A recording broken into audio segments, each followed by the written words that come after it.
It is now my pleasure to introduce Representative Tim Brickland, who is chair of the House Energy and Technology Committee, and is going to start us off with a brief overview of the Global Warming Solutions Act that he has introduced, along with 86 co-sponsored in the House. After that, we're going to hear from David Cash, who is Dean of the Graduate School of Policy and Global Studies at the University of Massachusetts, Boston. And then Ken Coburn, Principal and U.S. Program Director at the Regulatory Assistance Project, as well as co-chair of the Energy Working Group of the Maine Climate Council. And both Ken and David will talk about the similar laws that have been implemented in Massachusetts and Maine and the roles they played in that implementation. And then we'll hear from Vermont's own Jen Duggan, Vice President and Director of the Conservation Law Foundation in Vermont, who can talk a little bit about Vermont's approach to this law compared to other states in the region. And after those opening remarks, we'll open it up for questions and discussion moderated by Representative Brickland, with time for Q&A from the audience after his initial questions. And after that's all finished, we invite you to stay and linger with us, help yourself to another drink, and continue to connect and conspire to tackle this critical issue. Thank you all for joining us here this evening. Representative Brickland.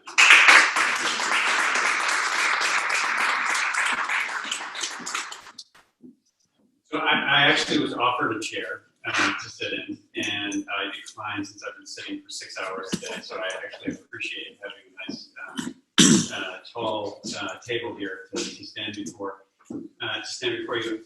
I'm not going to take a ton of time going over the Global Warming Solutions Act that is currently before my committee, but I do want to go through it somewhat thematically, and also, essentially, mention why this is important. We had the Deputy Secretary from ANR here walk in our committee room today to talk about some of the things that essentially give us some feedback about the bill. And I was really pleased that he used an analogy that I had used early on. The very first week of session, when I was driving from Montpelier, pulled in and opened my briefcase. My wife had put one of our favorite New Yorker comics in my bag, and I kind of figured out why she had done it. It's the comic that has a math professor and a PhD student standing at a chalkboard with all these mathematical formulas written out all over the board, and in the middle it says, and then a miracle occurs. And the professor says, I think you might need a little more work here. I called my wife and she said, well, that's our climate policy. We got all this stuff around here. And then we think a miracle is going to occur and save us. I think we need a little more work here. But again, it was thematically, she was very much in tune with kind of my thinking on this and the work that we need to do. The bill that is in front of my committee right now, which is H.688, I want to be honest about some of the plagiarism here. We looked very closely at the work that New York and Maine have been doing in the last year. Maine and New York, I think within weeks of each other, had adopted essentially a Global Warming Solutions Act with pretty similar targets, and some of the mechanisms in the bill were somewhat similar. And the work that I did with a number of other legislators in the past 6 months was taking what I'm hoping is going to be some of the greatest hits of those pieces of legislation and trying to Vermont-size them and trying to focus them on things that we think will work in Vermont. So first and foremost, as part of this legislation are what have been goals in Vermont statute for going on 15 years now, I believe it's 2005, 2006. And those goals, we know right now we're not going to meet. The targets, the requirements that are in the bill before us right now relate to, number one, the Paris Climate Accord. And, I'm going to call out in a positive way Governor Scott for bringing Vermont into the U.S. climate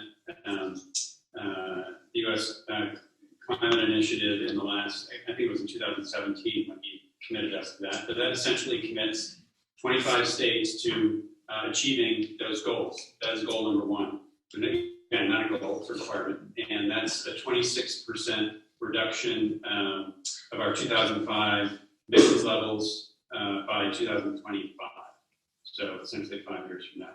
The other two are incorporated in our comprehensive energy plan, which is a 40% reduction of our carbon emissions from 1990 levels by 2030, and then the last one being an 80% reduction by 2020, by 2030. So those are kind of the very specific targets, as I think that were called in Massachusetts, that we're trying to get to. And again, kind of cribbing from some of the work done in Maine, I think we'll hear a little bit about this from Ken as we get into the discussion tonight. It's one thing just to set targets out there that you're going to meet. The hard work comes with how do you strategize about how we are going to meet them? And who are the people that you pull into the room to do that strategic planning, and then ultimately the implementation that gets you to meeting those targets. And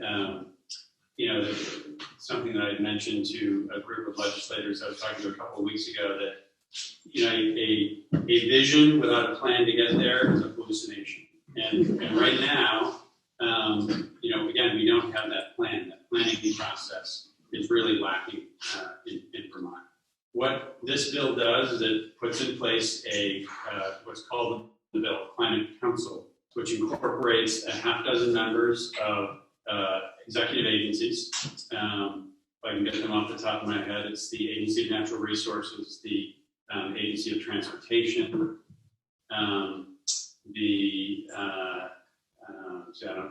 now that I've called upon it, Agency of Agriculture.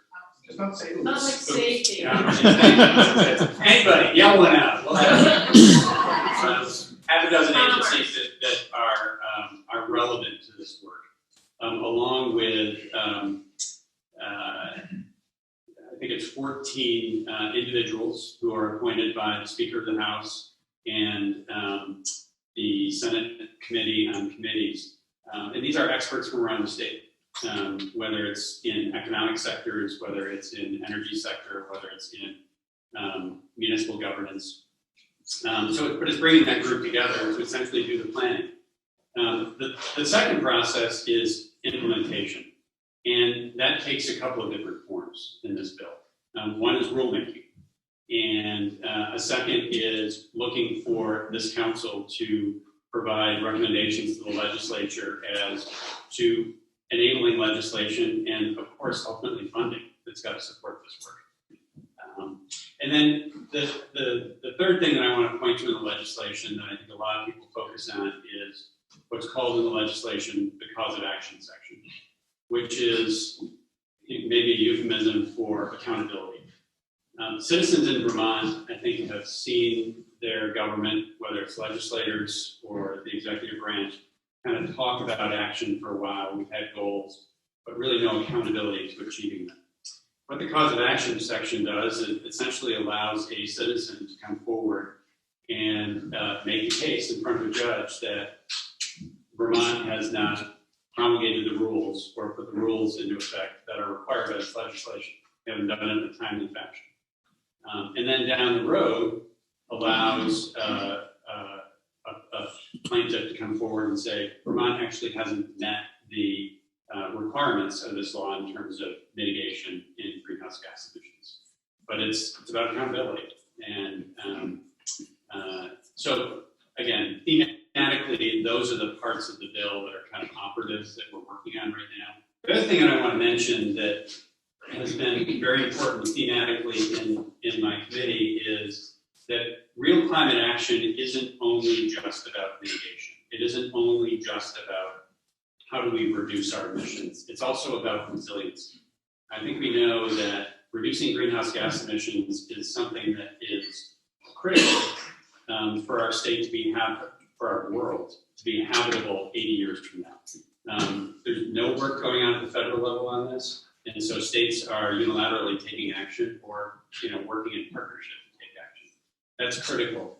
The planet that we live on, the state that we live on over the next 20, 30 to 50 years is going to see increasingly worse weather events, regardless of what type of greenhouse gas mitigation we're able to accomplish. The other part of this bill that's really important is how do we live in that state? What is our planning around resiliency? What is our planning around protecting our most vulnerable communities in terms of weather events? And also working to make sure that more vulnerable populations are supported in this transition to a new energy economy, which we think is going to ultimately be a strong benefit to our state. So I didn't want to let my introduction to this bill go by without making sure you understood that those are two thematic pieces that are really important to what we're trying to accomplish here. So with that introduction, I'm going to hand this over to, who do we want to go with? David? Terrific. So thank you. Excellent. Well, first of all, thanks for having me here. It's a delight to travel up here. I was introduced as the Dean of the McCormick Graduate School at UMass Boston, but really what's much more important for this meeting is my time that I spent in state government in Massachusetts. So I was in state government in starting the Romney administration when we were all in for Reggie, before we were all out for Reggie. And then was able to bridge into the Patrick administration, and then we were all in for Reggie. In fact, we joined on day 7 or something like that, after convincing the governor that it made a lot of sense to join. And so there are definitely some folks in this room who I've partnered with over the years in my various roles in state government, and that included working on the raft of legislation that surrounded the Global Warming Solutions Act in Massachusetts, and that's going to be one of the themes I want to talk about, is kind of comprehensive way one needs to think about this, and maybe that's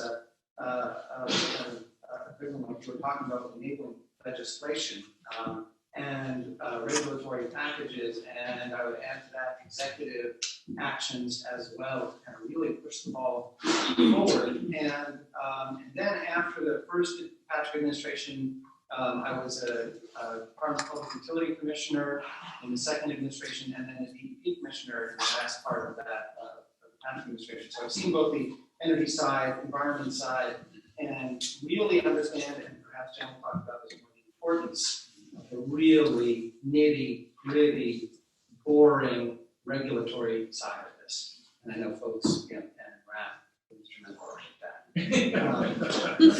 Not the boring part. The effective part.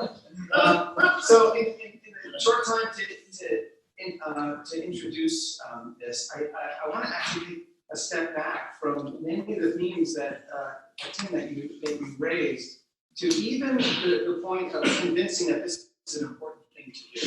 Certainly with hurricanes and storms that have had impacts here, and what we're seeing all around the country, the environmental angle on this is a really important one. And in Vermont, like Massachusetts, people do care about that. It's not the case everywhere. But even so, in a state like Vermont, economic pocketbook issues are the ones that really drive.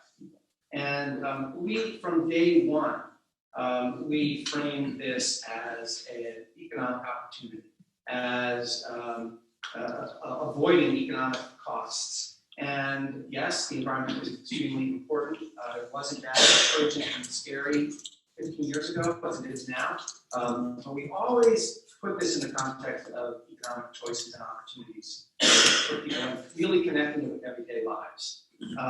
Whether it was about how you get from home to school, or what kind of job you have, or how much you pay on your electric bill. We always tried to connect this to that, and that's how we started from day one. That's how we communicated as we worked with stakeholders in the legislature, how we worked with mayors and town city councils and things like that. So that, I want to make a step back, and I think that has to be consistent throughout any of these kinds of discussions that we have here. Then in terms of kind of themes of this kind of bill, the way that you described it, and I don't know the New York or Maine examples, but kind of an overarching framework that puts into law legally binding emissions targets is incredibly important. It creates the vision, it would create the potential enforcement mechanism, it makes it clear to everybody what the targets are, it anchors them in the IPCC, in Paris, in whatever kind of thing that's important to anchor it in. But then it is also really important to think of all of the other pieces of legislation, of regulatory changes, and every state's going to be very different. So, for example, we did not need legislation to decouple our utilities from revenues and sales. We can do that as a regulatory matter. We could have joined RGGI without legislation, but we chose to get legislation to do that. We get support. We knew that would stick longer. We wanted to make sure all of this legislation could pass, and Vermont is very similar, going back and forth, particularly with governors, not necessarily the legislature, from Democrat to Republican. We wanted to make it really hard, legally, economically, politically, for a new governor to move back. And we've seen that happen, so that was good. But each of those pieces of legislation were critical in implementing, in making it happen, in making sure energy efficiency could take off, renewable energy could take off, electric vehicles, et cetera. So that was really key. And then executive action was very important. Whether it was leading by example programs to show that the state could clean up its own buildings, could have fleets of electric vehicles, and we were very strategic about that, deciding where those kinds of activities would have, targeting low-income communities, for example, public housing, for example, those are all these areas that we focused on with executive action. And then the last piece I want to mention, and again was mentioned when Climate Council was mentioned, whatever kind of public process happens, it has to be fully transparent. The information that is used not only needs to be credible from a scientific perspective, but the process that information is used needs to be seen as legitimate, that it's not some consulting firm that nobody knows about, or that black box models are used, all of that. And it has to be, the information has to be salient to the decision makers, whether it's folks in the legislature or mayors or school administrators, et cetera. And so we talk about each of those issues, but how you very strategically create that process, I think, is very important for both to get the right information in the decision-making process, but make it politically viable and sustainable for the long term.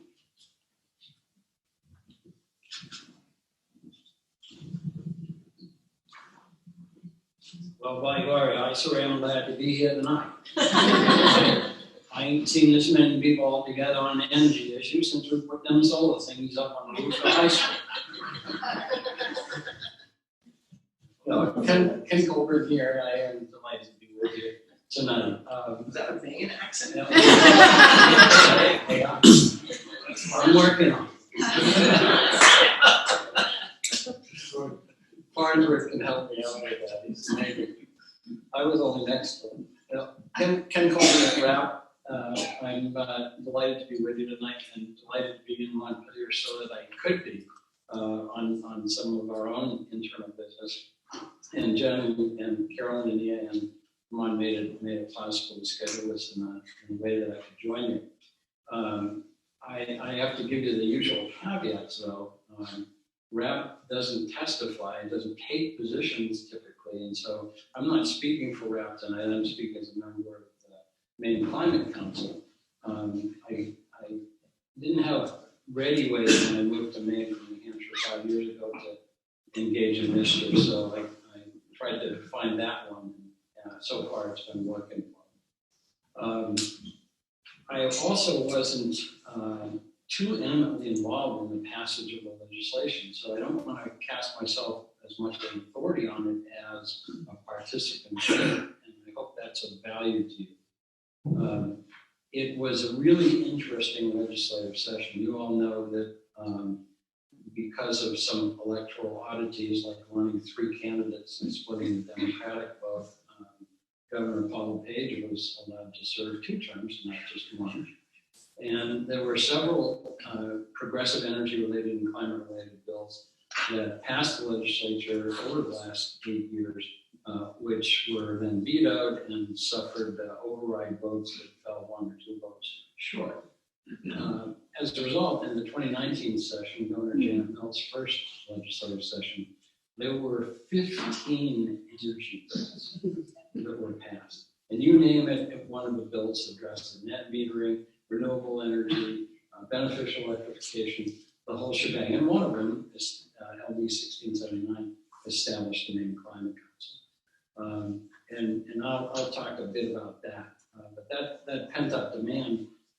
is a useful take home. What it says is that the public is either has reached the tipping point or is about at the tipping point, which is where government should change from hiding or offering mealy-mouthed solutions or just goals to actually leading, because now the public's with them and can. So my compliments to Representative Briglin and other sponsors behind this measure to position Vermont to do so. The guts, I'll run through the guts of LD 1679 with three major tranches. Those are its legislative mandates about emissions levels, and then the climate action planning that it requires, and the climate action, the main climate council itself. The goals are very similar. I don't even want to use the goals because they're actually mandated emissions levels. Where there's no cause of action built in, like Representative Briglin described. I like that idea. I might suggest it. Get to that in a minute. But they are levels. They're not just goals or targets. So that strikes me as having more weight.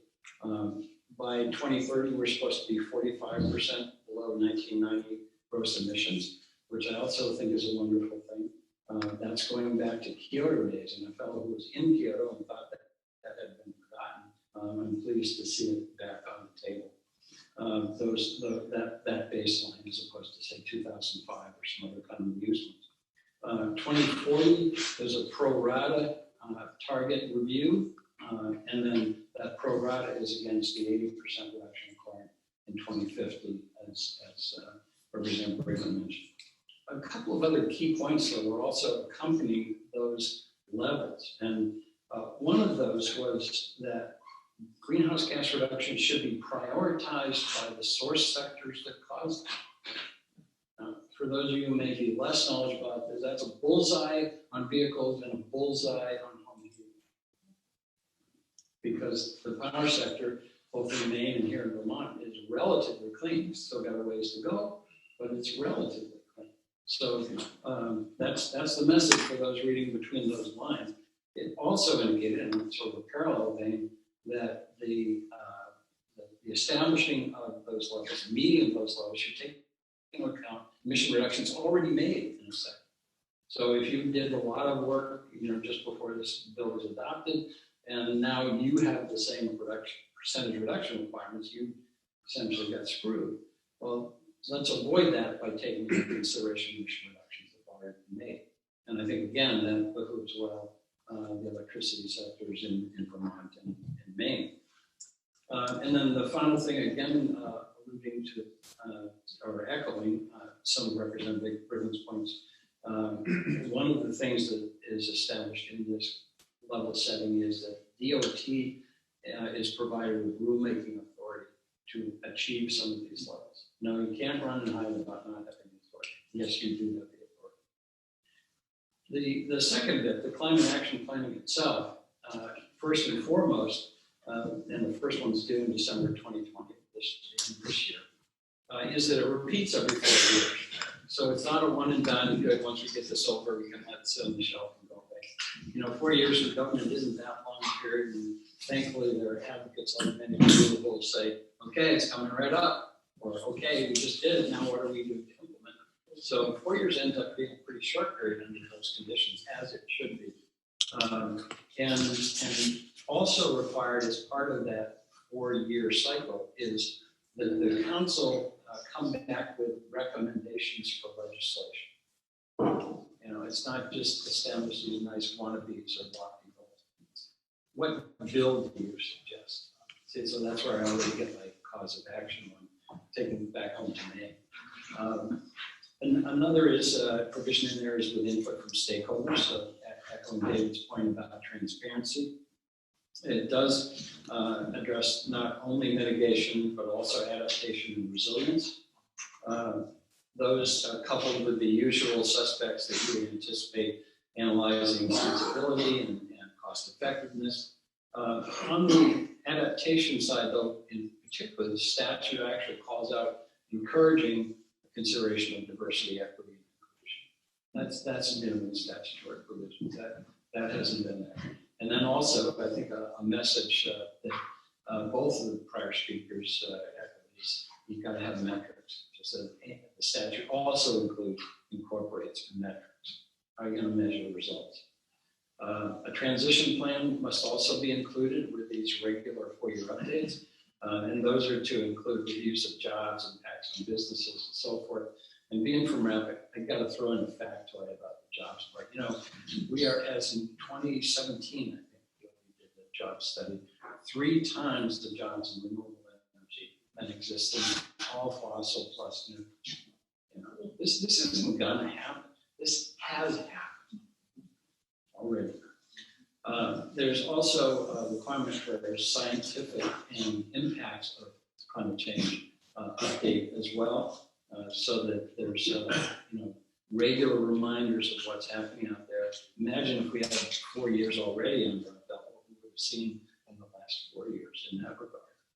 And then in terms of the objectives that are specified, they're sort of the usual suspects again that you would anticipate.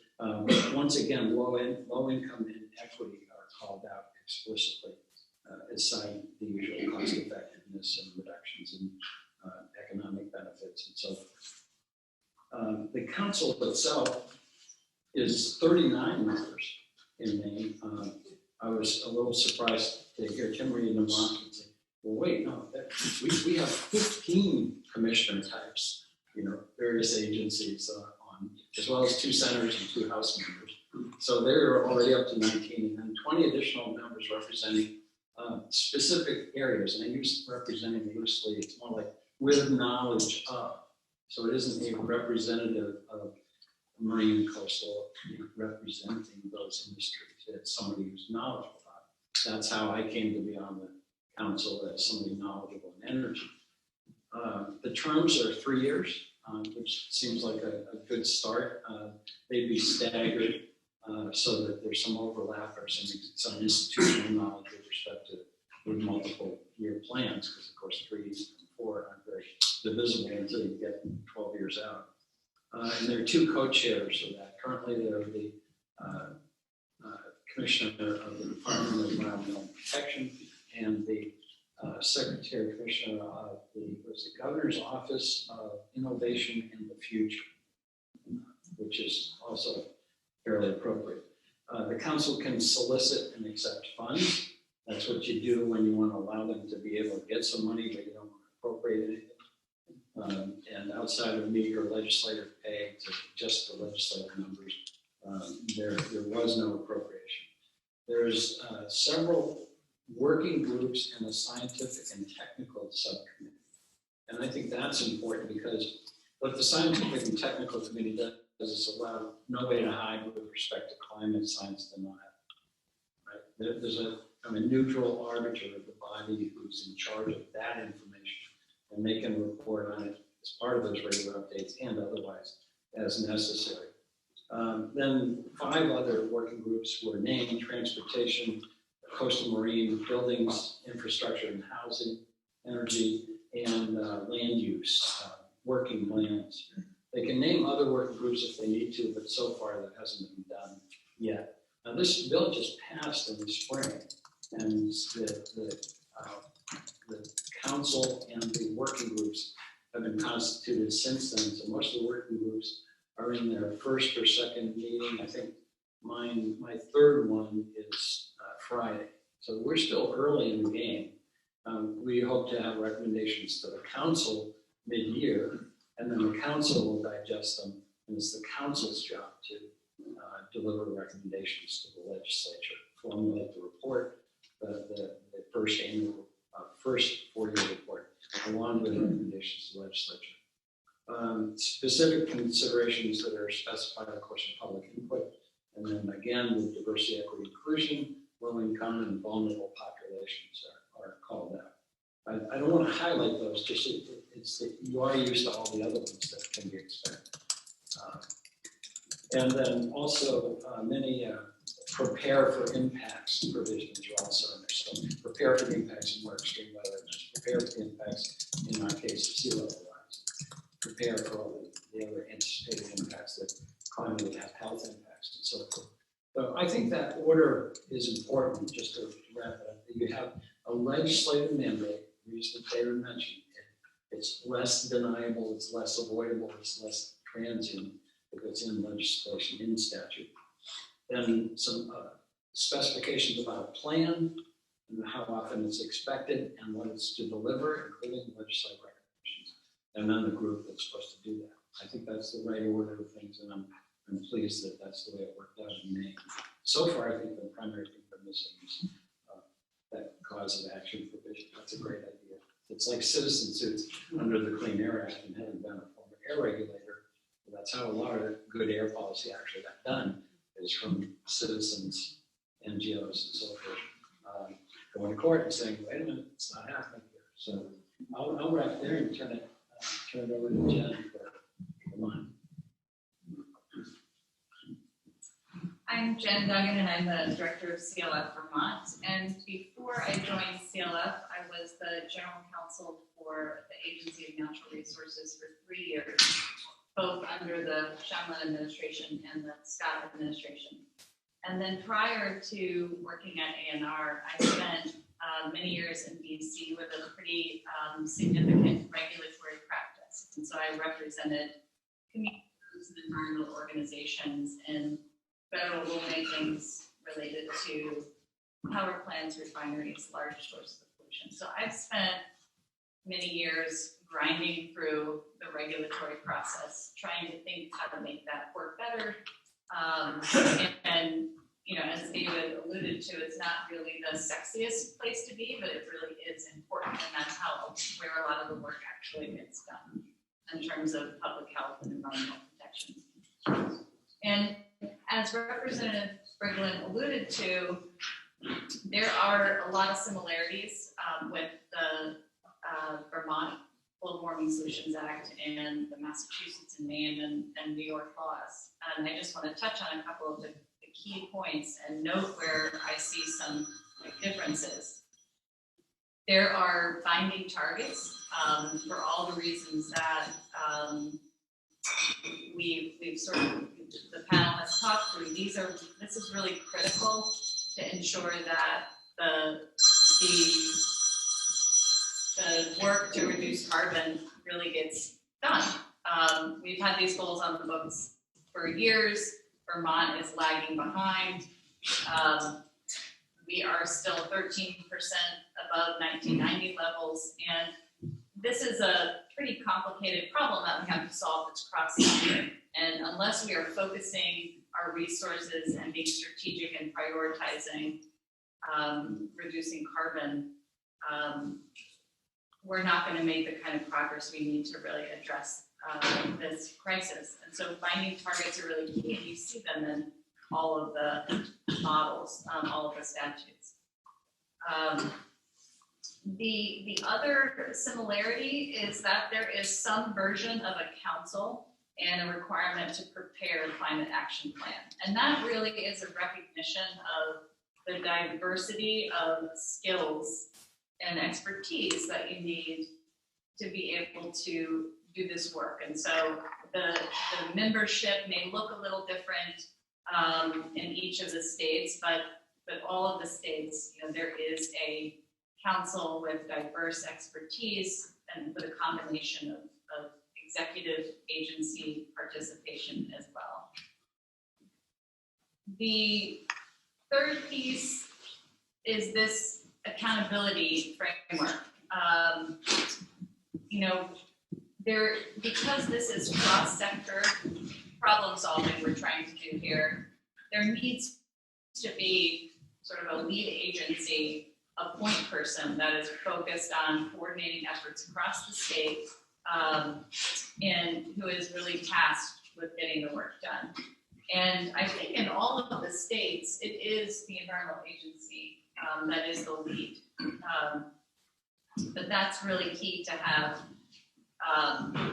you know, a lead agency that's accountable, that is prioritizing the work, and that is there to make sure that the state stays on task. The other, you know, the piece that is different that we talked about is that there is a cause of action section in the Vermont bill that's expressed, you know, in the in the bill. And that really recognizes the important role that citizens have to play in ensuring that we don't ignore the requirement, to reduce carbon. And that provision in the Vermont bill is very clear. It provides clarity in terms of what the agency is required to do and what the remedy is if they don't meet that objective. And so that, I think some folks can think of that as, sort of creating, space for litigation or delay, but it actually clarifies that and limits the time. There are avenues, as we saw with the Massachusetts GWSA, for litigation and a lawsuit, but those pathways aren't clear. And so the cause of action section in the GWS and the Vermont bill really does clarify what is the path for citizens when the government has not followed through, and what's the remedy to make sure that we get back on track. I think the CLF Boston folks wrote a pretty clear path.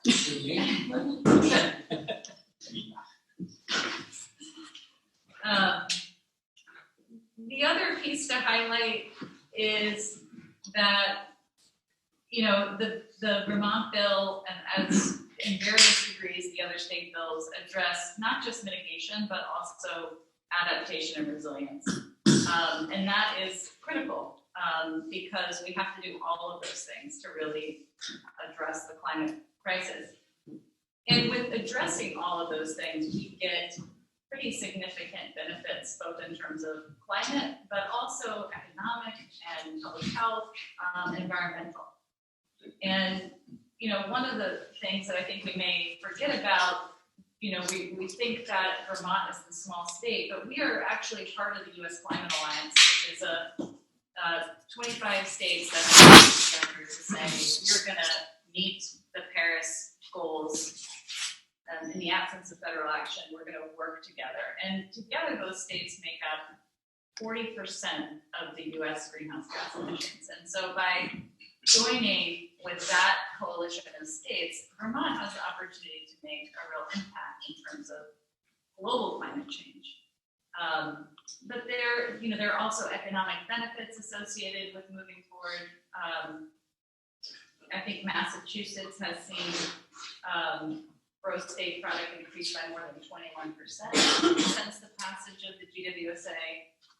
The U.S. Climate Alliance sort of did an analysis with respect to the states and that membership and that coalition, and those states grew their economic output by 12% compared to 4% for the rest of the country. So there are economic benefits. This transition is happening. It's up to us to join and take advantage of those benefits.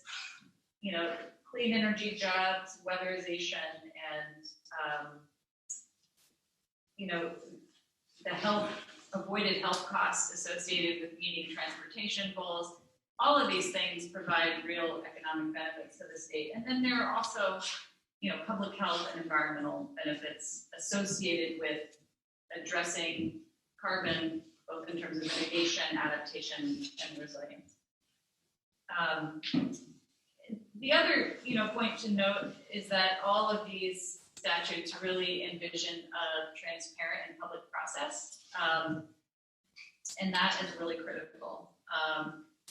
And I think that they all speak to that. And then I just want to sort of touch on the equity piece as well. You mentioned the express provisions in Maine, and it is a really core component of the Vermont bill.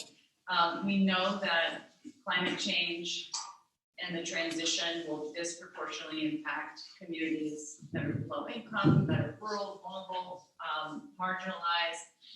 And so being very thoughtful about how we evaluate these transition strategies, resilience strategies, mitigation strategies to make sure that we are really surfacing what are the equity issues and how can we minimize those disproportionate impacts.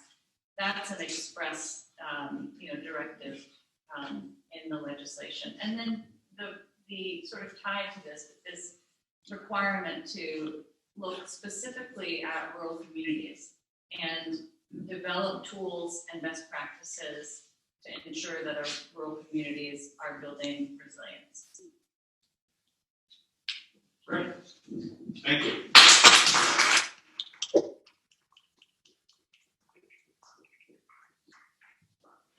We're at 6:40 right now. I have a question that is kind of a broad question, and it's more targeted at David and Ken and your experiences in Maine and Massachusetts relative to what we're trying to do here. And I don't even know how far down my list of questions I'm going to go, so I want to make sure the audience has time to ask questions as well, considering the hour. But one of the things that I'm really interested in terms of the work that we're doing here and the road we're kind of looking down relative to where Massachusetts has gone and has been most advanced in this. Massachusetts has really gone down a road where it was initially focused on a regulatory framework, regulatory body, DEC in Massachusetts. Maine has started the process of working with a council, which, as I think about it, is kind of set the guide rails, if you will, as to where the rule and regulation is promulgated following the work of the council. But those are really different paths from what I can see. I think one of the things we're interested in Vermont, it seems somehow more democratic to have this participatory process with different stakeholders, focusing on a variety of things, people from across state government. Maine has taken, it seems somehow more unilateral, that the department is going forth and driving rule and regulation to meet those targets. But I want to understand the different paths that you've gone down to get there. Again, Maine is just starting that process right now, but you can speak to that a little bit. Yeah, it's a great question, and it speaks to this kind of comprehensive but distributed nature of the kind of legislative and regulatory efforts that we make. So in the Global Warming Solutions Act, it is our BP that, as the historical air regulator and greenhouse gas regulator, had the overarching regulatory authority based on the binding emissions targets. But as I mentioned, there was a whole raft of other legislation that puts the decision-making and regulatory power in other agencies. So you can argue that the vast majority of both the economic benefits and greenhouse gas benefits that come from our energy efficiency program, and all of that is regulated through our Department of Public Utilities and our regulatory authority over the utilities. And they have, what we created in a separate act that dealt with that was a very transparent public process to drive what were 3-year energy efficiency plans.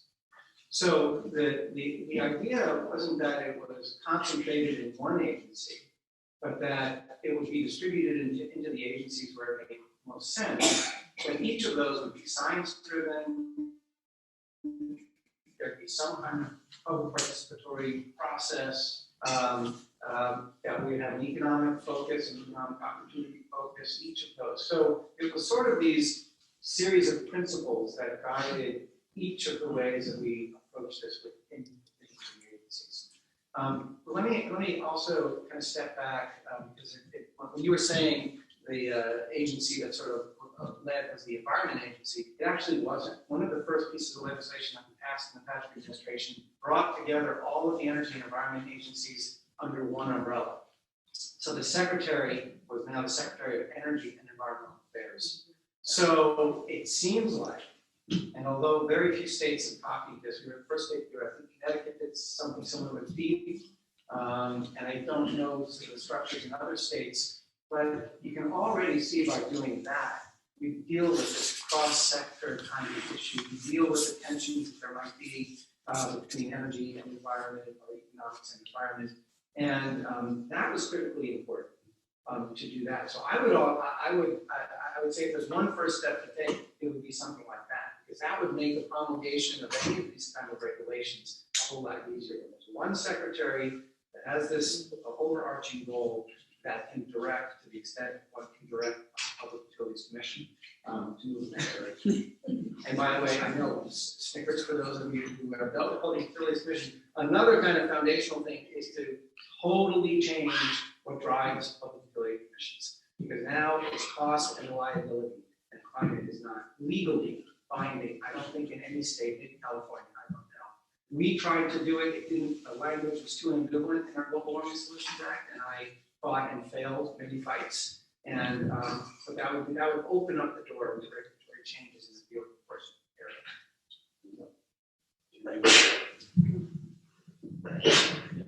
I don't have a lot to add because, as Representative Brigham mentioned, we're starting. And how the path evolves as recommended changes in regulatory approaches in any of the departments, the PUC, the DEP, or the DOTs, or even the housing side, where a lot of action is needed, will play out. What I can say is that I think evident in Maine has been kind of an exhale on the part of the citizens that, good, we're finally moving on this. And that the flip side of that coin is that if you create another shelf sitter, if you don't enforce these levels in a meaningful way at the regulatory, at the agency level, then they will get angry. And they only have one recourse, and that's the one that our representatives either value the most or fear the most, and that's the ballot box. And I think, I may be proven wrong in a year or so, but I think that tipping point is arrived. How did Greta Thunberg get famous? It's because people are fed up with government inaction. And I think that will be our enforcement paradigm of regulatory action. Privately, personally, at RAP, we hope to assist with that. There's been a lot of states that have set wonderful goals, but not yet a lot of regulatory changes. So where's the disconnect, and what can we do to help that? But we're still on the front end of that, unfortunately, in Maine. Happily, we're aware of it. And I think that the Mills administration, at least, is quite aggressive on this front. So depending on her political future, we could have 8 years of concerted effort, and that's a long time given where the climate stands now, and public sentiment stands now. You're welcome to comment on that too, Jen. So I'm going to certainly open it up to questions. Yes. Yeah, so I'd just like to, what I'm hearing is, Would you mind introducing my name's yourself? Barry Bernstein. What I'm hearing is you want to, if the mandate is to reach 40% below 1990, we're 13% off of this Jen said. We've got a 53% mark that we have to get. And two points. One is when we keep talking about economics, health and all of that is economics, and we don't have a way of calculating that. But as Ken said, our two big factors are transportation, heating. What I haven't heard in many of these discussions that I've gone is where are the key points, if you want to get to that number by 2025, that we're going to take the dollars that we have and we're going to zero in on that, as opposed to seeing who's got the loudest voice to grab those numbers. Because you're not going to get anywhere unless you really go after some big bang items. I'm concerned about the reality of getting there.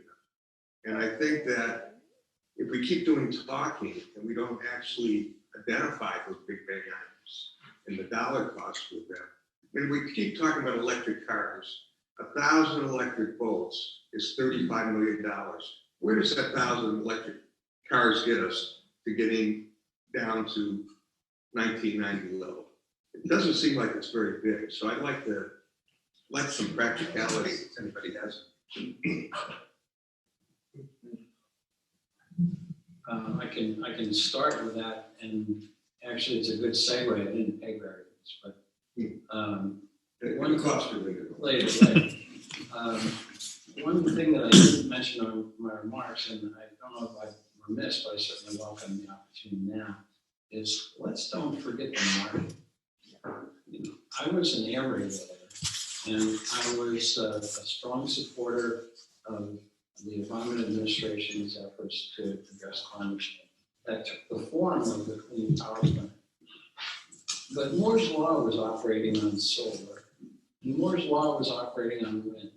That's the computer law about getting twice as good every 2 years or twice as cheap every 2 years. And now it's operating on storage, which is a profound game changer. And as a result of those operations of Moore's Law, solar and wind are now the cheapest kilowatt hour option.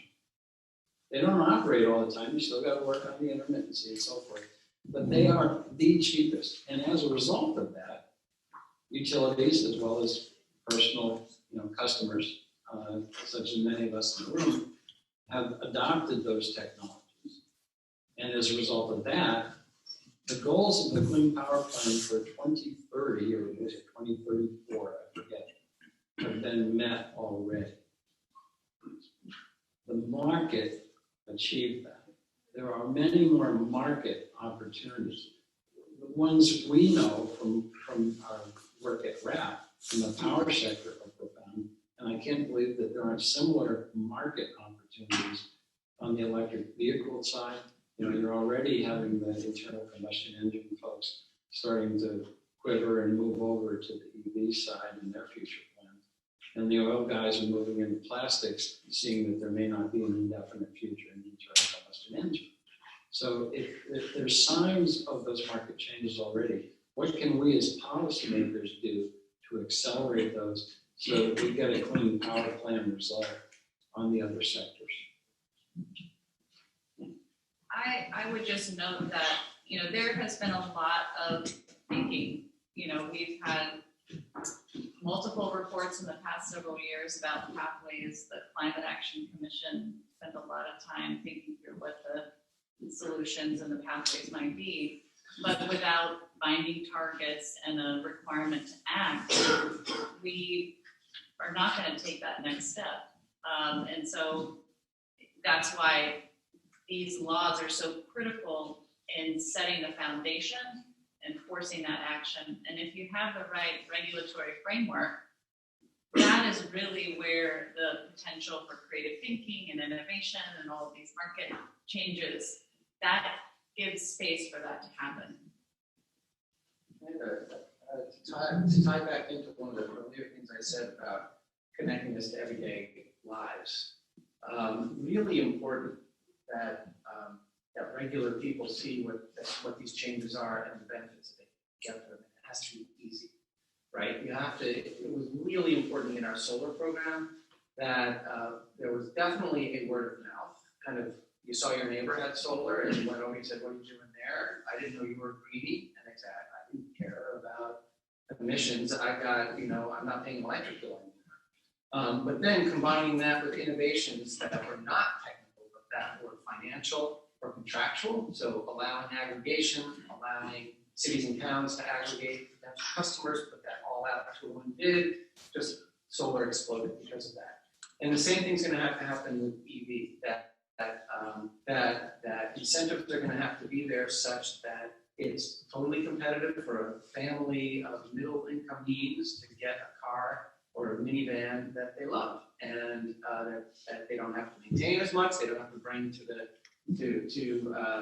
it fixed as much, and it's cheaper to run and it's quiet. And we've always thought that we will have won when the drive-through at Dunkin' Donuts is electric vehicles. It doesn't matter if it's at Whole Foods, and that will happen when all of these things are easy and accessible for people. Because these are all changes in lifestyle that we can't force, and no morality isn't going to make the change. It's going to be pocketbook issues. Just quickly, how often are you required to update your greenhouse gas inventory? The inventory is every 3 years, and the plan is every 5 years. So we have a similar planning requirement. I just want to be clear, Mary, are you talking about the measurements that are announced in the annual? Yeah, I just wondered, is that like 3 years, is that, so you have to wait every 3 years to see it? Well, there's in Massachusetts a general tracking, but the real full-on deep dive into an inventory has happened every 3 years. And it's complicated and it takes a lot of work and it lag as well. So as I understand it, the lead agency is going to be A&R, is that correct? In the bill that's before my committee right now, yes. So, one of the challenges with A&R, there's a lot of good people who work with A&R. I really, appreciate the work that they do, but they have conflicting interests. And when it comes to renewable energy, A&R, how A&R has treated renewables has been mixed. It's very difficult for I'm sure, for the staff people at A&R to understand, which is the priority. Is habitat preservation a higher priority than climate? And when you're trying to cite windmill, solar facility, or a biomass plant, A&R has oftentimes been more of an adversary than an advocate. I don't know how it's worked in the other states. I don't know how you mix those. If there was a suggestion to have one secretary for both agencies, I think that would be extremely difficult because A&R is already huge. But, I wonder how you mix those priorities and make it clear to state employees as well as people who bring projects to them, which is the higher priority. It hasn't been clear yet. It's certainly clear within the confines of this legislation. I think your point is very well taken, that different agencies have different priorities. The priority in this bill is quite clear. I think that, the question might be, whether you're a transportation agency or whether you're an environmental agency, whether you're a regulatory agency that deals with utilities, dealing with costs and return on investment and climate issues. And we haven't even mentioned some of the equity issues that we're talking about here. That are You said the priorities are quite clear. Yeah. What are the priorities? The specific priorities of the bill are reducing greenhouse gas emissions. The plan, provides, as I referred to them metaphorically, kind of guide rails for the ultimate regulation on these issues. But those, there's a lot of room in those guide rails as to how you get there, addressing issues of equity, addressing issues of rural vulnerable communities, addressing the issues that that you brought up, where there may be conflicting priorities of this wetland versus the windmill or the solar panels that go up. How have those been addressed in Massachusetts? So that's a great question because it forces us to focus on what happens in government all the time, which is trade-offs. We have to deal with trade-offs all the time. So it's not a new issue. Environment agencies, even within them, have had to deal with trade-offs between different values. And I think the one of the things that I argue is that the more that those trade-offs are dealt with within a whole, then those trade-offs can be made not through political battles between the transportation department, which since in almost every state it's separate, always wins, right? Or doesn't come to the table, right? And so this is just another example where, the wetlands permitting folks are going to have to sit down with the solar permitting folks and figure out where the balance is going to be. And sometimes greenhouse gas emissions are going to win, and sometimes wetlands are going to win, or fish are going to win. And I think that's part of what public servants do, and that's part of what government does, and can do it really well if the guidelines, the guide rails are really clear. Can I make a suggestion, because this is something I've been giving a lot of thought to, and I know I'm going to be talking to your committee on Friday, but my experience after Irene, where I was actually becoming the head of the Irene recovery, and that had to be an interagency, and the reality is there is a governance challenge when you have no authority. When you're putting A&R as an authority over another agency, and I ran this transportation agency, in fact, at at the same time when you were at and we were at some early TCI meetings together.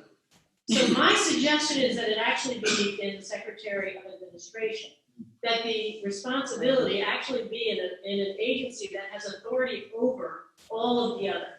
And after I read, that's where I was, and because of that, I have authority over every secretary. Now, the problem is you must have an executive branch that wants to play. But if you hold them to that responsibility, there is no one more with greater authority than that secretary. You know, somebody who you don't necessarily hear from a lot necessarily, but in the confines of the administration, that person is the person you are responsible to and for. So that's going to be my suggestion to you. I don't know whether that makes sense. It does to me, given the perspective I have. I have no idea if there's a relevant case to be made in the situation, but agency secretaries under that secretariat are equal branches, co-equal, and sometimes they work well together, and that's improving. But they don't have to. And I think it is an important question of jurisdiction for this. Fun fact, when Governor Romney came in, he appointed Doug Foy of CLF as the Secretary of the Commonwealth. Transportation, housing, economic development, energy, and the environment agencies were all under that. Legislature didn't give him the authority Think eventually. but that's the right. Yeah. Yes. Yeah, I work in two areas. One, I'm a design consultant for high performance buildings. Buildings are an easy place to get the cars out. You don't have to do it. It's quite simple. I also work with energy education K through 12 in Vermont. Climate change is at the 5th and 6th grade levels. We have kids going home in tears when we learn about climate change. At the high school level, they're getting out the pitchforks and their pots and pans and giving and a regulatory process from these. You're going to get these kids banging on pots on your front door. We don't have time for a 3-year process. And I think unless you, at the same time that you're doing this very thoughtful and methodical process, have some big funding and big projects on the things we already know how to do. We're still lacking in reservation of buildings, particularly low income. You know, this is a prime need that's been there for decades. Unless you've got something real happening, you're going to get a lot of blowback. And folks are going to be on the street for that. Yeah. In 2018, the IPCC published a paper which talked about negative emissions technologies.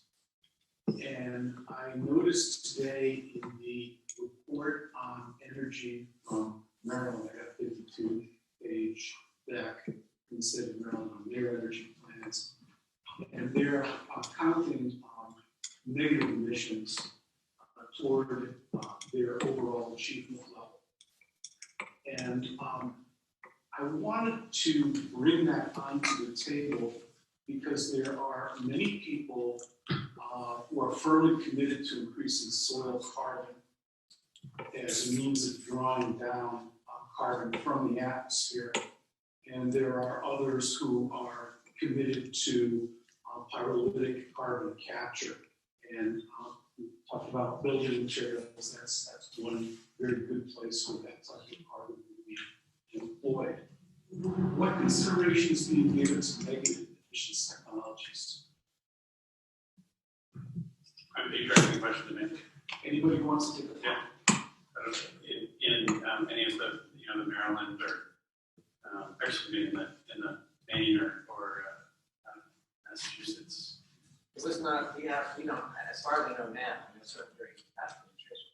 I don't think we had any legislation that addressed it. It seems like it was far off, uncertain, et cetera. I think if it started coming up on the, as a possible piece of the portfolio, it should be addressed.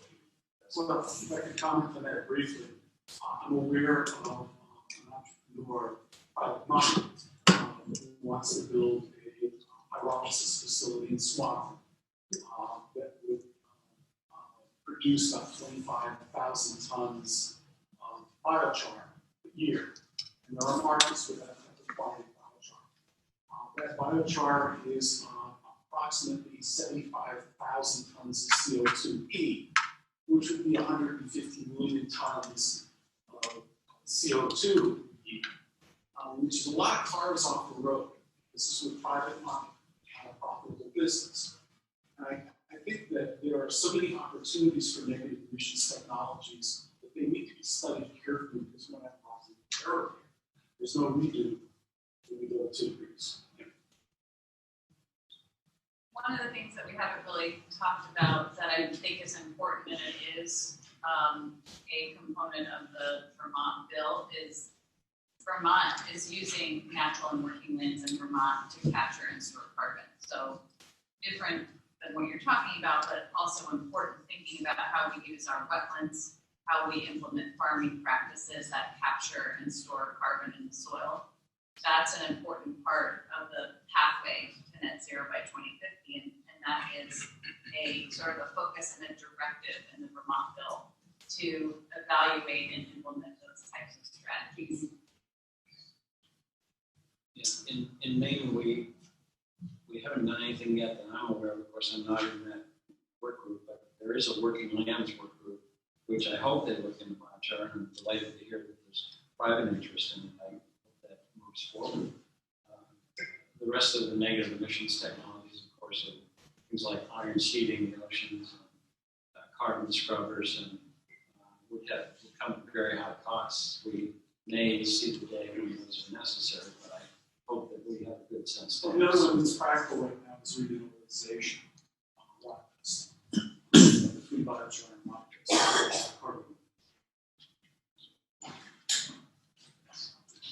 I wonder if any of you have any insight from Maine or Massachusetts about how well a bill like this is likely to work if the governor and the executive branch are not fully on board.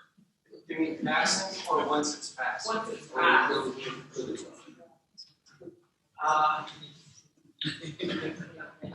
It's a good speculative one. So let's say Massachusetts has a governor page or something like that. Thank you. I mean, when we in all of the legislation that we did, as I mentioned earlier, we tried to make it really difficult legally and politically to backtrack. So the more that they're binding targets, the more that they're really clear enforcing, which I'll admit to GWSA in Massachusetts there was not, which is why the Supreme Court. But the more that those kind of binding, legally enforceable pieces are in it, the more difficult it will be for a future administration to backtrack. And then we had, again, going back to the everyday lives of people, which is related to political sustainability. The more people love their EV rebates, the more it's going to be harder to turn it back. The more people love getting EV on their houses, the more it's going to be difficult to turn those kinds of back. I would echo that. Obviously, if there's a change of administration, there's going to be negative outlook in terms of climate action. It will be harder. Implementation probably won't be as aggressive. But that's where to have things like the cause of action provision that you're all considering. And I continue to think that we're getting to the point economically, as David mentioned, and politically, that citizens are going to start demanding. The economics, a good example that I would offer is on the EV side. Have any of you tried to sell your used laptops recently? How'd you make out with that? Or your iPhones, your iPhone 5? Pennies on the dollar. And what's an EV? It's another technology, and I don't want last year's when I want double the range of this year. That means that last year's is for sale cheap. And I know people that have bought fleet vehicles with hundreds of miles on them. 50-mile range, so you can get a short commute, but if you have a short commute, hundreds of miles, not thousands, for $11,000. that's still not cheap, but that's where we're getting. When EVs, used EV markets develop, then low income will have reliable, inexpensive, low maintenance transportation. Sorry.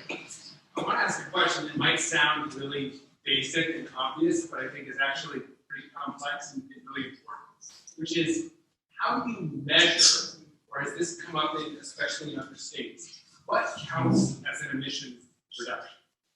And what I mean by that is that most states, including Vermont, we're really lucky that Colin Smythe is here with us, the lead author of Vermont's greenhouse gas emissions, take what's known as a sector-based or in-boundary or territorial approach to counting their emissions by sector. Some states supplement that with what's known as a consumption-based inventory, which looks at the emissions that result as a product of consumption through a life cycle analysis. I think this really matters in terms of the public communication of, for instance, let's just take natural gas. If you look at natural gas in Vermont's inventory, we're only counting right now what is kind of emitted at the burner tip. And Vermonters who heat with natural gas aren't responsible for the emissions that result from fracking or that result from transmission and bringing it to Vermont, which if you account for those, I've seen many studies that show the greenhouse gas impact of natural gas is actually higher than propane or fuel oil. Versus coal. On the other side, right now, our agricultural sector emissions are huge. And is it because, a large part of that is because, we could say, is because of the consumer demand out of state for people to purchase Vermont milk. And so I'm not saying that one approach is right or one is wrong, but I think that they're both legitimate ways to understand how the state produces and is responsible for emissions. And I wonder if this question has come up in terms of emission reduction strategies. What counts? Is it just something that would count in the sector-based accounting, or is it something that would also count in the consumption-based accounting, where we look through a life cycle and say, how are we responsible for these emissions as a result of our consumption patterns? I would say that this runs parallel to the issues of companies that wanted to start quantifying their emissions based, where they had scope 1 emissions, they called it their direct emissions, the burn tip, on through scope 2, which is like their travel, their employees' travel, and then the indirect stuff, which is what you call your consumption. The right answer, of course, is ultimately the scope 3 of the consumption, because that's what the atmosphere sees. But we have a process here, and we, as David said, keep it such that people can register in their everyday lives with what's going on. So I would say, let's start with the scope 1. Let's start with the direct emissions. Get that on the books, and now you can talk about the rest of the story. I'm going to eat a lot more Ben and Jerry's ice cream now. You guys are responsible. I appreciate that. This came up even as we were drafting the DWSA about embedded carbon in products. Because if you look at Massachusetts, which shifted from a manufacturing state to a service state, you can argue that, and that has led to our emissions dropping over time. You can say, well, that's just an export to Chinese manufacturing. They're all coal-based, and our emissions, what we're responsible for, is much higher than it's been, right? But I think Ken is right. That it's just really difficult to explain that. It's really difficult to track that.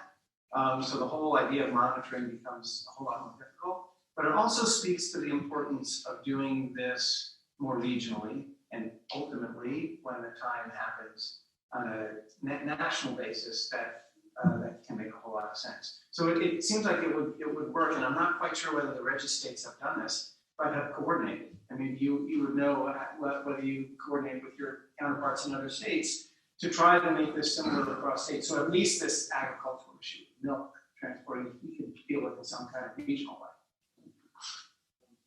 I would say, to some degree, yes, we all kind of follow similar quantification methodologies, so not don't count those emissions in those states, but yeah, it kind of varies state by state.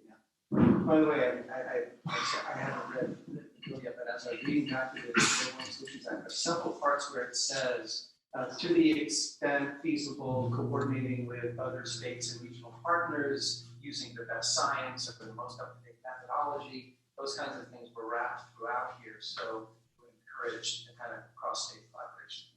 Same in Maine, when I said all the usual stuff, better done at a regional level, is one of those usual suspects. And I would also mention that there's space in this bill to actually bring our measurement standards kind of up, kind of into the 2020s, as opposed to kind of the, 2005. I can't remember when they were actually put. Yeah, I was just gonna add that's something in the Vermont bill that the Climate Council is going to tackle in terms of evaluating those different methodologies. Yes, hi, Christine Donovan. So I believe the Vermont bill hasn't passed yet, is that correct? That's correct. So I'm wondering if it would be helpful and timely to talk about what you think some of the biggest challenges getting passed, and then whether there are any values or lessons learned from Massachusetts or Maine that we might get. Clearly, there are going to be challenges getting it passed. And we have 87 co-sponsors, which is a good start in the House. This bill hasn't appeared in the Senate yet. There was a precursor that appeared in the Senate last year. This bill looks very different from that. What are the challenges? Every fossil fuel interest in the state is coming out against this. And it hasn't really, they've been focused on the Transportation Climate Initiative in recent weeks, in the last couple of months. This hasn't really garnered their attention. It's starting to now. What I'll tell you has been interesting to me is how the business community has reacted to this, which is kind of with a shrug of shoulders. I think that there's an acknowledgement that this is work that is before us that needs to be done. I think we've been acknowledging the opportunity that's here that I think is seen in the business community. So, where I had anticipated there was going to be real pushback, that hasn't come yet, but it's early. My committee, I'm hopeful, is going to be working weeks on this bill, not months, because we have a senator sitting right here whose committee ultimately will be taking a look at it. It's important for the Senate to have time to work on this. Outside of the communications framework of how do we get citizens supporting Vermont taking this big step forward, there are real challenges just from a structural standpoint of how the legislature works. We have a citizen legislature in Vermont that's essentially in session for 4 months. And the challenges of moving a major piece of legislation through that building, potentially needing a veto-proof majority, if the governor ultimately doesn't go along with this, is a major administrative challenge. There are 180 different mindsets in that building in terms of priorities, and how to bring, in my side of the building, 100 people behind a piece of legislation that, again, is going to have a major impact on Vermont is not a minor undertaking. I think we've got to get started on that. And then that process starts all over again when it hits the Senate. So, I think right now some of the major challenges are inside the building. And I didn't catch your name, but so, what are the other challenges? That we're not doing enough as a state, and this bill isn't doing enough. But I'm a legislator, and the challenge that I'm facing is how can I get the most support for the legislation that does the most? And that is the triangulation we're playing right now. I'm in my committee. It's ultimately going to come to the floor. There'll be negotiations with the administration to the extent that hopefully we can bring them on board, and then that process is going to start all over again in the Senate and be compacted in 2 months there. So that's the challenge that's before me right now. I'm curious if there are any comments that would be helpful in Vermont about how the fossil fuel industry was interacted with in Massachusetts or in Maine. Because those are both high home heating states? Yeah, I mean, the heating oil industry in Massachusetts is not well coordinated, and they're unregulated. So they weren't even going to be touched by any of the legislation that was happening, which was, really interesting. Except that as we made conversion to either electric or gas much more economically feasible, people were very happy to get their new oil systems out of their homes and something cleaner and cheaper. So that was one. But the biggest analog would be the utilities, and at the time, our associated industries in Massachusetts, very powerful. All those three players were at the table from the beginning in discussions about how to practice. And in fact, an interesting piece was that we were debating whether to go to a utility like Efficiency Vermont, kind of separate utility unrelated to the electric and gas companies, or let the gas and electric companies do the efficiency stuff. And we decided both politically and for expertise, they already had programs, et cetera, to have the utilities at the table. So the utilities were at the table discussing with us what could work in efficiency and stuff. So, and it was important to have the manufacturing group at the table. They lost a lot of battles, but they were never in a position to say, we weren't at the table, they didn't listen to us. They were on our advisory committee, because we really did not want to lose on process. I think the same will be true in Maine. The bill passed, but it didn't carry any teeth yet. It'll be its recommendations. Of course, there were 14 other bills, some of which did include things like major heat pump initiative and so forth that the fossil guys would not like. But they certainly didn't prevail. I wasn't engaged in the process itself, but I suspect it was similar to what David suggested. At the end of the day, certainly the cost arguments will come to bear on and against this bill. And I think, coming from the power sector primarily, I think there's a real analogy for society with the power sector's rates versus bills. If we're gonna increase the cost of home heating oil by a penny in order to fund some of this stuff, what, you're gonna increase my home heating oil? Well, that's a rate, all right? You're gonna pay a little because of that. What are the bills gonna look like? That's what you actually end up paying. And as you weatherize more and more homes, especially the low-income homes, not only are your bills going to go down generally, directly their bills, but also healthcare bills, let alone future climate risks, incrementally over time. In fact, we can show you a graph. We didn't create it, but the states that have the highest rates tend to have the lowest bills. Surprise, surprise. What did we do with the leaking underground storage tanks? Remember them? We added a penny or whatever the amount was to the per gallon price of oil stored in them. Did the world end? Not. I'm thinking things are still trying. Can we do it again for a more important and more critical purpose? I think so. Tim, I'm Rick Weston. I'm Ken Coburn's handler. How's he doing? And Ken, we have to talk. You made a point just then, and I just want to reinforce with a data point from New Zealand. The New Zealand Department of Health, or whatever they call it down there, I didn't even try to give an accent, found that all the weatherization investments that they have made could be justified on a cost-benefit analysis basis. On the health side, where the savings and health costs would pay for the weatherization and amenity improvements in homes, apart from the energy side. That's how powerful the point, how powerful that is, and that's the point that makes me. Yeah, they did a 2009 program, a societal decision to weatherize every low-income home in the country. And they were gobsmacked by the reductions in morbidity and the healthcare costs associated with that, and the reductions in mortality. they were killing fewer of their citizens.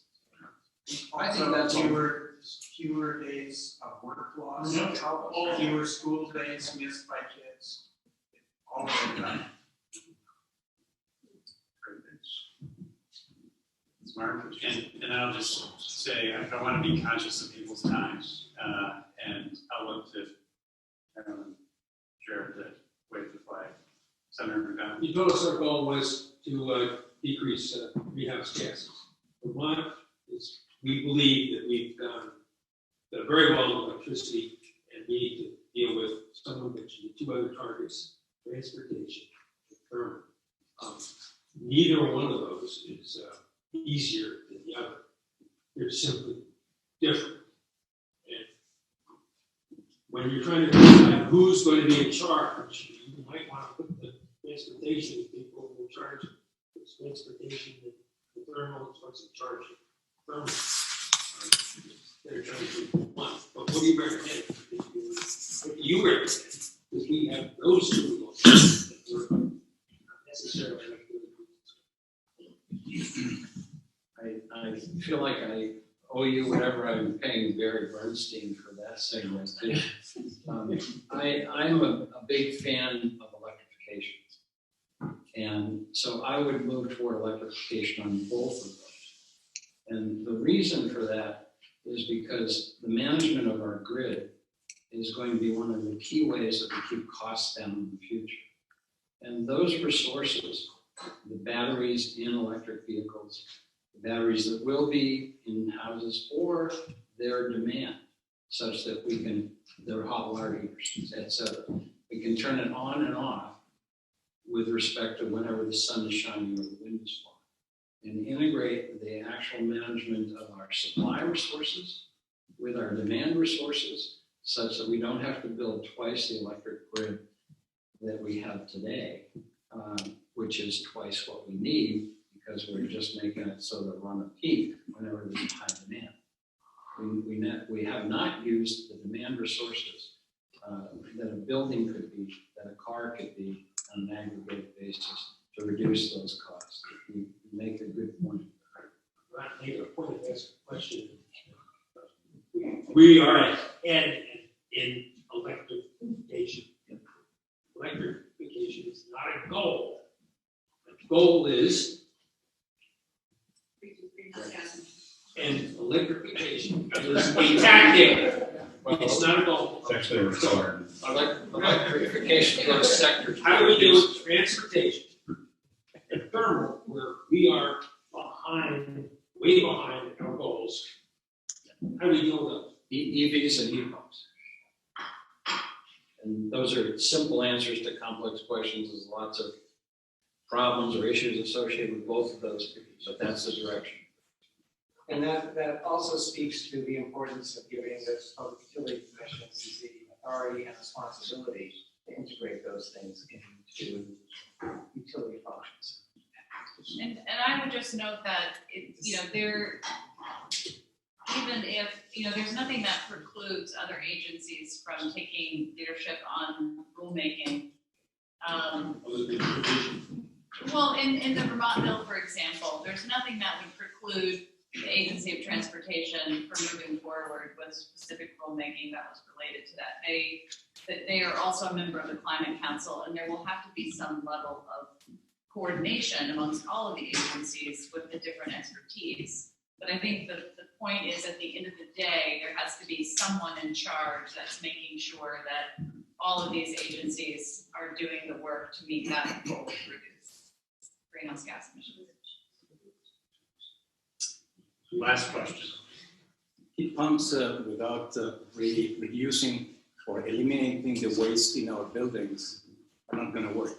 So the first goal has to be reduce the waste. 90% of our buildings are wasting the thermal energy that we're putting in. And we can start to answer the senator's question here. We can start by doing it in new buildings. At this point, we are building new buildings that require weatherization the very first day that they are occupied. And that doesn't make any sense. We have the science, we have the craftsmanship, we have the out of the shelf materials, the only thing that we are missing is legislation. It's very simple. So I'm glad it's so simple. So in addition to For that point, I think. yeah, of course. So in addition to Sue Mentor being in my committee this week, we also are going to have the 3 panelists in front of my committee this week, and I really appreciate the perspectives you all bring, and I know my committee's going to have part of tomorrow and Friday. So thank you. Did you want to say something? I just want to say thank you for your service and leadership, Tim, and for moderating this panel. Thank you, David, for making the trip up from Massachusetts, and Ken for coming over from Maine. Although with your accent at the beginning, I would have thought you were a native Vermonter. And thank you all really for taking the time to. I think that this really helped inform and advance a critical conversation for the state. Thank you, Carolyn, for organizing this. Our host here at the Vermont Cultural Center. Thank you again for for providing food and drinks. And we really look forward to seeing you all again soon. As Carolyn said, the morning of March 11th, we will release our annual progress report, which will have a lot of new updates and analysis that I think will be really relevant to and important to the next stage of Vermont's energy climate conversation. In the meantime, please if there's more drinks, take time to talk, and we'll see you next time. Thank you again for coming out.